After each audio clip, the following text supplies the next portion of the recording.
You ever wonder why certain truths seem to slip through the cracks of conversation? Not because they're forbidden, but because they're inconvenient. Not to institutions or governments, but to the soul. They ask something of you. They ask that you wake up. This is one of those truths. What you're about to hear is not a rant. It's not red-pilled, blue-pilled, or any other kind of pill. It's a quiet knocking on the door of your deeper self. A whisper from the past, wrapped in the chaos of the present, asking, who taught you what power means? Who benefits from what you believe about relationships, confidence, self-worth, and, more importantly, who loses? The title might sound like clickbait.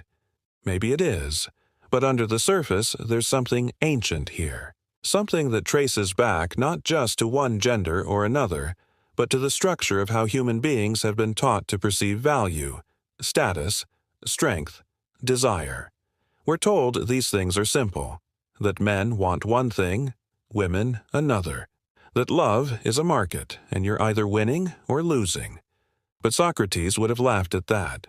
He might have said, if you think you understand power, then you've already misunderstood it, because real power isn't loud. It's not viral. It's not transactional.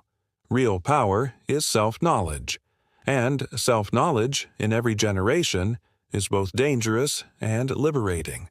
That's why this video exists. It is not a guide on how to get girls or win the game. It's a journey through the architecture of power, personal, psychological, and emotional. It's about the invisible ways we're shaped, shamed, and sold stories, about masculinity and femininity, about desire and deception, and, ultimately, about the courage to see what lies beneath all of it. If that makes you uncomfortable, good. That's where the real work begins. This topic has existed for centuries. In the dialogues of Socrates, in the forbidden books of mystics, in the margins of psychology texts, no one wants to quote in public. Power and seduction, shame and longing, they've always been tools. But tools for what? Connection or control. Women don't want you to find this video, not because they're the villains, but because parts of this knowledge threaten a deeper illusion, one that we've all in some way been complicit in keeping alive. Men and women both. We're in this mirror together, but for now, I'm speaking to you, the listener, the seeker, the one who suspects there's more beneath the surface. If you stay, be prepared. This is not a quick fix or a dopamine hit. It's a descent, a philosophical excavation of the self. But on the other side of that descent, there's something worth finding. Not approval, not domination, but clarity. To understand what this video is truly about, we have to look far beyond gender wars, modern dating, or social media algorithms. We have to go back to something much older. The human obsession with control, the tension between appearances and essence, the ancient war, not between men and women, but between illusion and truth. In ancient Greece, Socrates walked barefoot through the marketplace asking questions that made people uncomfortable. Not because he wanted to start fights, but because he knew the most dangerous lies are the ones we never think to question. He noticed that men claimed to be wise, powerful, desirable, but when pressed, they couldn't explain why. They had no inner anchor. Their strength was borrowed, their confidence performative. And maybe most importantly, their relationships, both romantic and social, were driven not by understanding, but by insecurity. Socrates was feared not because he had power, but because he made others realize they didn't. He exposed the fragility of constructed identities, especially in men who equated power with domination. In Athens, as in our time, that illusion was intoxicating. Fast forward 2,000 years. A man scrolling Instagram might see 10 different coaches telling him how to unlock attraction, build status, or win the game. And some of that advice might even work, superficially, for a while, until the hollowness returns. What few people say is this: power, in its truest form, is invisible. It's not the ability to dominate others, it's the courage to not need to. That's why Socrates was so subversive. He didn't offer tactics, he offered transformation. And transformation, by its nature, threatens systems built on performance. Let's travel briefly across time. In medieval Europe, power was hierarchical. Men were warriors, priests, or peasants. Women were either saints or sinners. Desire was controlled through fear and shame. Love became a negotiation with duty. Seduction, a sin. And those who asked deeper questions were often burned as heretics. In Renaissance Italy, the pendulum swung. Courtly love became an art form. Seduction became political. Think of Machiavelli, who warned rulers not to be good, but to appear good. Power was no longer about brute force, it was about perception. Women were both muses and pawns. Men performed romance like theater. But still, underneath it all, few dared to ask, what makes a connection real? In Victorian England, morality became the new tool of control. Women were fragile angels of the home. Men were stoic providers. The unspeakable was suppressed. Vulnerability was weakness. Masculinity was a uniform. Femininity, a cage of etiquette. And the soul, lost somewhere in between corsets and contracts. And today, we are surrounded by choice, yet haunted by confusion. Dating apps, gender politics, emotional unavailability disguised as self-protection. We've traded scripts for counterscripts, but many of us still don't know how to write our own. We ask, what do women want? What do men need? But rarely, what does it mean to be human beneath the armor? Let's be honest, power still matters. Attraction still matters. But their definitions have become distorted. We're told power is control, that value is measurable, that love is a performance, and worst of all, that if you just play the game better, you'll win. Socrates would call that madness. In his time, he was surrounded by sophists, men who charged fees to teach others how to persuade. They promised success through clever words and techniques. Socrates hated that. He believed that knowledge without virtue is empty, that wisdom without self-awareness is dangerous, that the truth, even if it costs you everything, is worth more than popularity. And here's where the title of this video begins to make sense. Women don't want you to find this video, not because women are malicious, but because people, in general, benefit from others not changing. When you wake up to your own conditioning, you disturb the comfort of every relationship built on it. Let's say you stop chasing validation, you stop reacting, you stop performing. Suddenly, others can't control you through withdrawal, through praise, through seduction, through shame. You've stepped out of the script. You've become unpredictable. And unpredictable people are powerful, not because they manipulate, but because they don't need the game to survive. History is full of people like this. Mystics, monks, rebels, philosophers, men and women who were feared not for their strength, but for their independence, their refusal to be tamed. That is what this video is about. Not war, not bitterness, not domination, but freedom. The kind of freedom that terrifies people. Because when you truly step into it, you stop being who others expect you to be. You become a mirror. And mirrors are dangerous.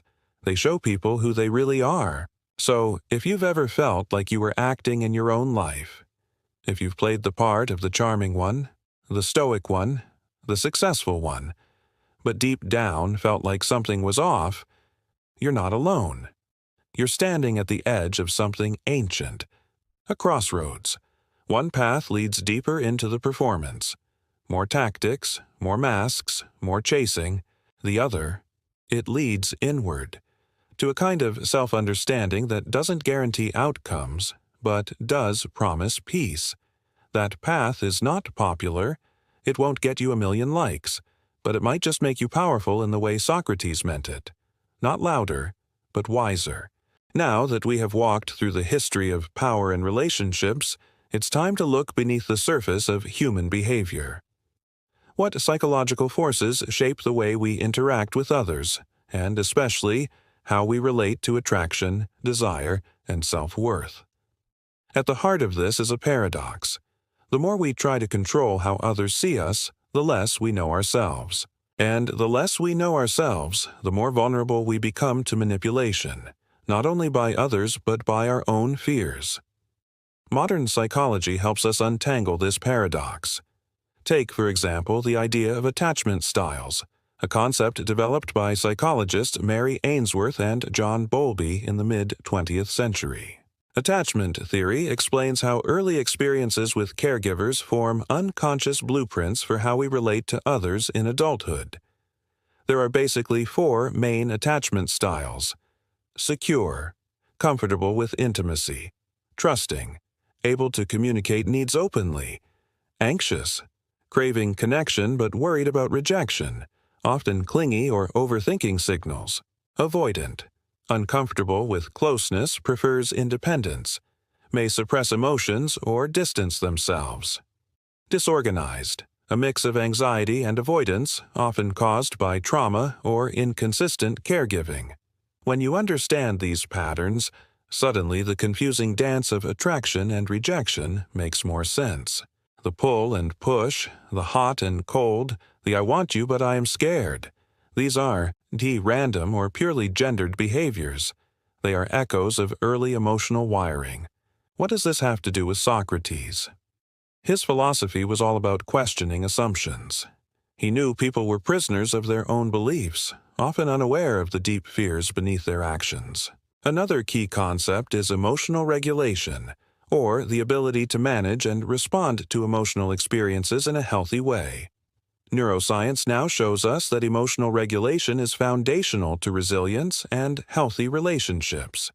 People who can stay grounded in the face of rejection, jealousy, or desire don't just survive, they thrive. But here's the catch.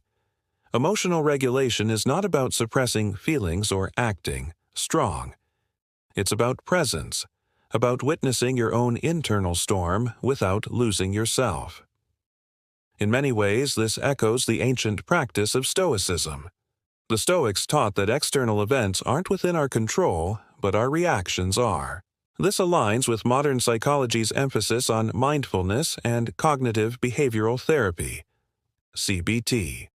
Both encourage stepping back from impulsive reactions, questioning automatic thoughts, and choosing how to respond. Now let's bring in some Jungian psychology, which dives deeper into the archetypes that shape our unconscious minds. Carl Jung spoke of the anima and animus, the feminine and masculine aspects within each person, regardless of gender. The anima represents intuition, feeling, and connection. The animus embodies logic, assertiveness, and action.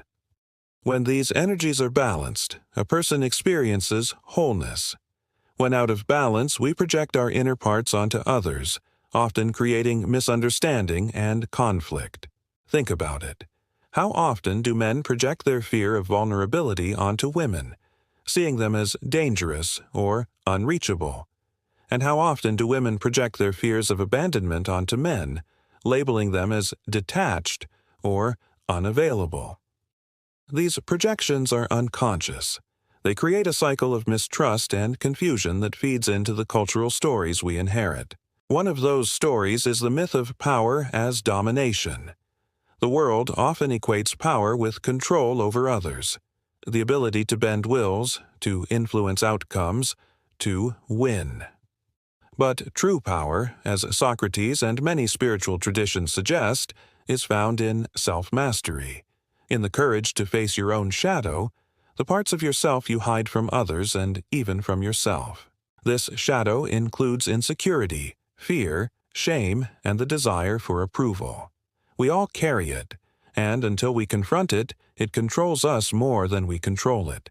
This is why many men feel trapped in the game of attraction.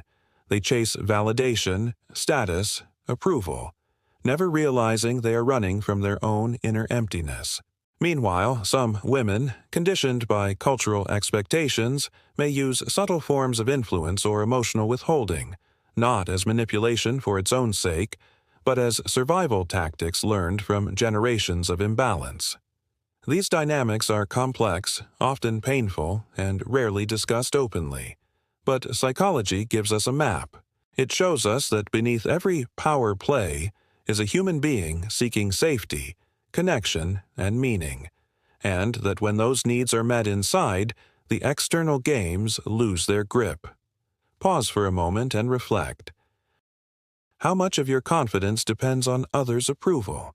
When was the last time you noticed your emotional reactions without judgment? Are you aware of the stories you tell yourself about power, love, and worth? These are not easy questions, but they are necessary, because once you start answering them honestly, you begin to step out of the old scripts that bind us. You begin to reclaim power not as a prize to be won, but as a birthright to be embraced. And that, in the end, is the real message Socrates left us. Not how to conquer others, but how to master yourself. Understanding power and attraction as a dance of inner truths rather than external conquests is more than just intellectual insight. It changes everything. Because when the deep psychological currents beneath your behavior go unrecognized, the effects ripple through your identity, your relationships, your career, and your sense of self-worth. Think about it. How often have you found yourself stuck in the same frustrating cycle? Trying to be someone you're not, wearing a mask to meet expectations, only to feel exhausted and empty afterward? This is the cost of misunderstanding power. When you chase approval, you hand over your energy to others. Your confidence becomes conditional. And when it's conditional, it's fragile. Fragile enough to shatter with a single critique, rejection, or silence. That fragility breeds insecurity, which creates a loop of desperation disguised as strength. This dynamic is at the heart of many broken relationships. The man who acts distant to appear strong ends up lonely because he can't connect. The woman who withholds affection to protect herself feels unseen because no one reaches beyond the walls. It's a cycle of misunderstanding, where power is mistaken for control and love for currency. Psychologically, this means living split inside. The part of you that longs for genuine connection battles the part terrified of vulnerability. The more you deny one side, the more it grows in shadow, often erupting in jealousy, rage, or numbness. Sociologically, this dynamic echoes in wider patterns. The myth that men must be strong and women desirable traps both in limiting roles, reducing complex human beings to stereotypes. This rigidity fuels miscommunication, mistrust, and ultimately isolation.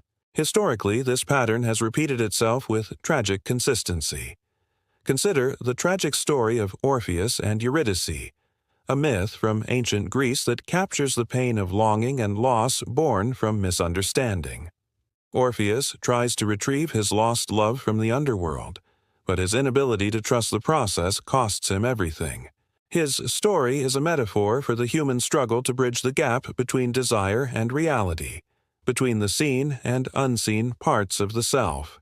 Or take the tale of Antigone, who defied power structures to honor truth and loyalty. Her courage was both a rebellion and a sacrifice.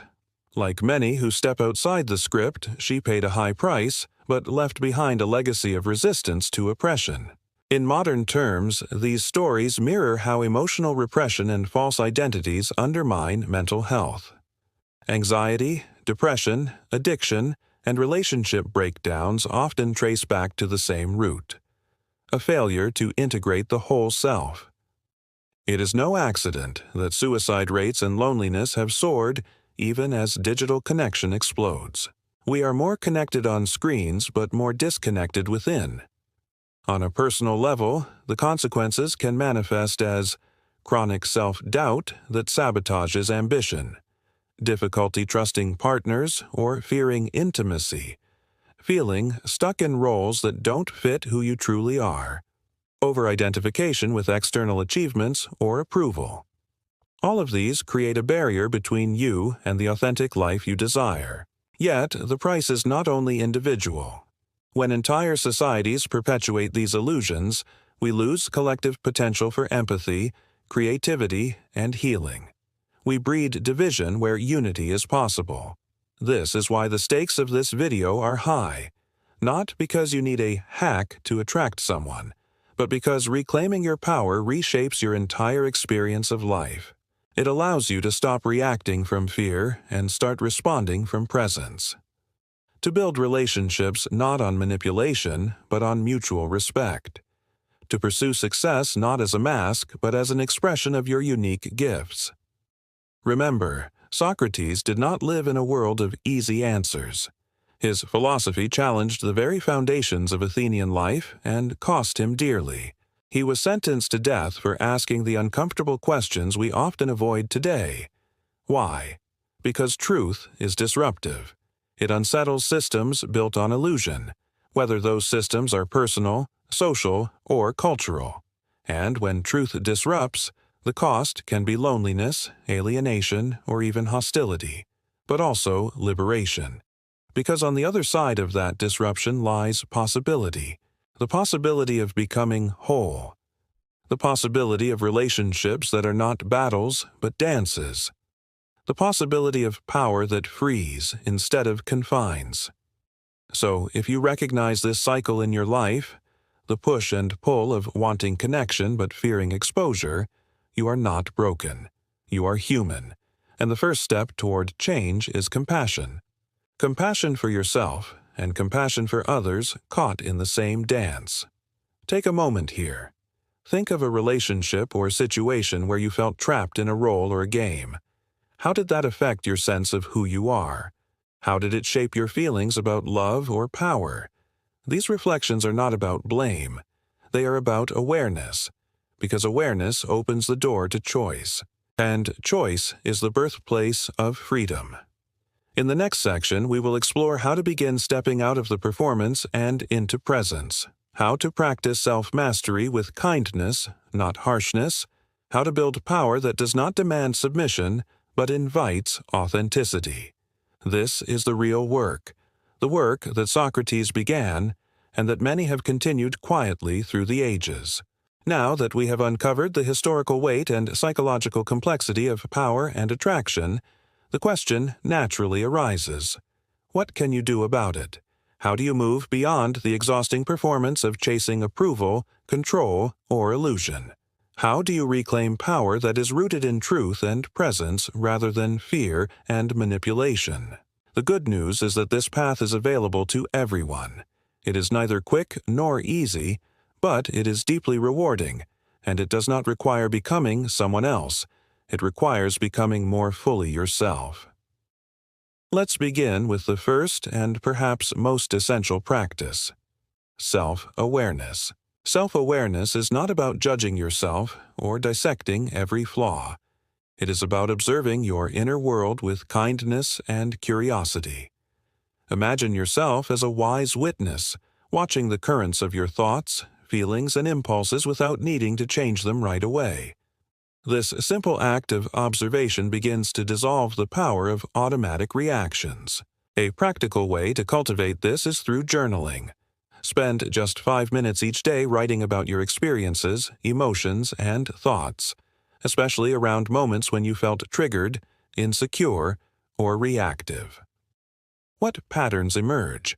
Are there recurring stories you tell yourself about worth, power, or love? Journaling does two things. It externalizes your internal dialogue, giving you space to reflect, and it trains your mind to slow down and observe rather than react. Next, embrace the ancient yet timeless practice of mindfulness meditation.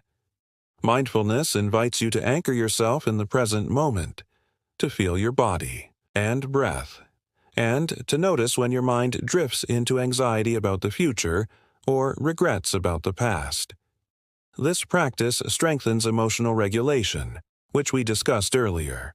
When you develop the ability to witness your emotions without getting swept away, you create a powerful foundation for healthy relationships and authentic power. If meditation feels daunting, start small. Even a few mindful breaths before responding to a difficult situation can shift your experience profoundly. Now, moving from awareness to action, it is crucial to reframe your understanding of power. Instead of seeing power as control over others, see it as mastery over yourself. This means recognizing when you are acting from fear and choosing instead to act from your values. Here, the philosophy of Stoicism offers invaluable guidance. Stoics teach that external events are beyond your control, but your thoughts and choices are within it. When faced with rejection, criticism, or disappointment, remind yourself, what can I control here? My response. This mindset shift dissolves much of the anxiety tied to power struggles. It invites you to focus your energy inward rather than outward. Another vital practice is setting healthy boundaries.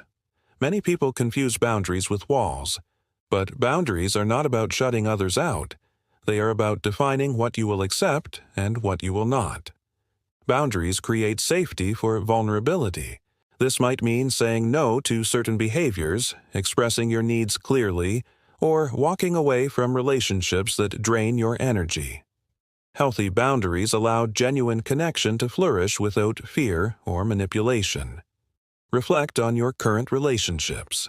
Are there places where your boundaries are unclear or ignored? How might clarifying those boundaries change your dynamic? Now, let's return to Jungian ideas of balance between the anima and animus, the feminine and masculine within. One of the deepest blocks to authentic power is the repression of parts of ourselves. For many men, this means suppressing sensitivity or emotional openness to maintain a facade of strength. For many women, it might mean denying assertiveness or ambition to conform to expectations. True wholeness comes from embracing all parts of yourself. This requires courage and practice. Try this exercise. Identify a part of yourself you habitually hide or reject. What fears come up when you imagine expressing it fully? How might you begin to welcome that part, even in small ways? Finally, remember that transformation is a gradual process. It requires patience and self-compassion. You will stumble, regress, and question yourself. This is not failure. It is growth. Seek support when needed. Therapy, coaching, or trusted friendships can provide mirrors to see yourself more clearly and hold you accountable to your journey. And hold this in your heart. The power you seek is already within you. It does not depend on changing others or winning approval. It is born from presence, truth, and the willingness to face your own shadows. Socrates taught that an unexamined life is not worth living. But an examined life is not about perfection. It is about courage. Courage to see clearly, to feel deeply, and to act authentically. As you practice these steps, awareness, mindfulness, reframing power, setting boundaries, embracing wholeness, you begin to step out of the shadows of performance and into the light of your own integrity. And when you do, you become, quite simply, unstoppable. As we draw this exploration to a close, take a deep breath and allow the ideas we have journeyed through to settle inside you. This conversation about power, attraction, and authenticity is not just a clever topic for reflection. It is a mirror held up to the very core of what it means to be human. From the ancient wisdom of Socrates to the insights of modern psychology, one truth shines clearly. The greatest power is not wielded over others but discovered within.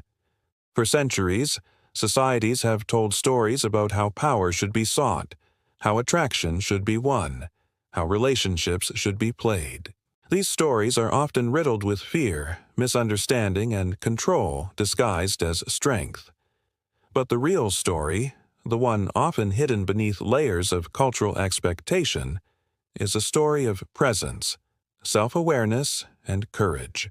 You have seen how these dynamics are woven into our collective history, how they echo through myths and philosophies, and how they manifest in the quiet struggles of everyday life.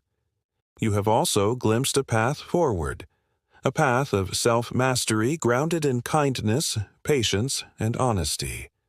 Imagine what your life could look like if you no longer had to perform to earn love or respect, if you no longer measured your worth by approval or conquest, if you embraced all parts of yourself, even the parts that feel vulnerable or messy, as essential pieces of your wholeness.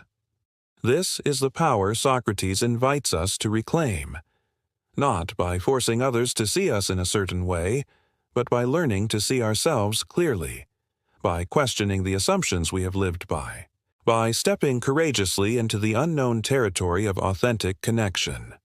Pause again. Reflect on your own journey. What old stories about power and attraction are you ready to question? What parts of yourself have you been afraid to meet? How might your life change if you began to choose presence over performance, integrity over approval?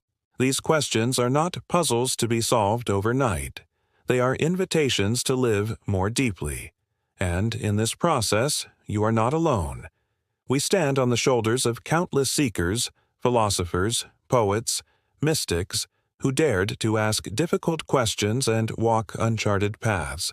Their legacy is not just knowledge, but the invitation to keep searching, to keep growing, to keep becoming. As you move forward, remember that reclaiming your power is a lifelong practice, not a destination.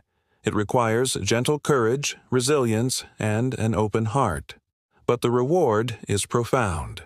A life lived with purpose, grounded in self-trust and enriched by authentic relationships. So, as you close this chapter, carry this thought with you. True power begins not when others notice you, but when you notice yourself. And that awareness, born from honesty and compassion, is the key to living fully and freely. Thank you for allowing this space for reflection and growth. May your journey be one of discovery, healing, and liberation. If you have found yourself here, in this quiet space of reflection and questioning, then you already know this journey is not about quick fixes or superficial answers.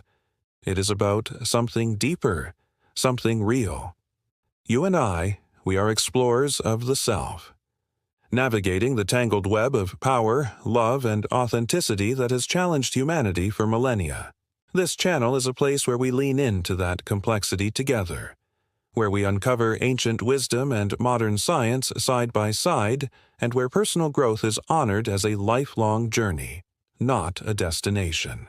If you want to keep walking this path with me, to keep questioning the stories that no longer serve you, to reclaim your power with kindness and integrity, then subscribing here is more than just clicking a button.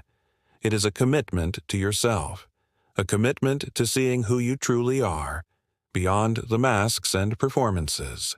This is a space where you can come to learn not just about power or attraction, but about mastering the self, about building emotional intelligence that fosters deep connection instead of shallow approval, about living with purpose that comes from within, not from outside validation. Together, we will explore the rich intersection of psychology, history, philosophy, and real human experience. Tools that you can use to transform your life quietly and profoundly. So I invite you now. Join this community of thoughtful seekers. Let us hold this space for growth and honesty, for curiosity and courage. Because when you commit to knowing yourself more deeply, you also commit to shaping a life that is truly yours. And that, more than anything, is the power that no one can take away. If you feel called to continue, subscribe now, and let us keep discovering what it means to live fully awake, with heart and mind aligned.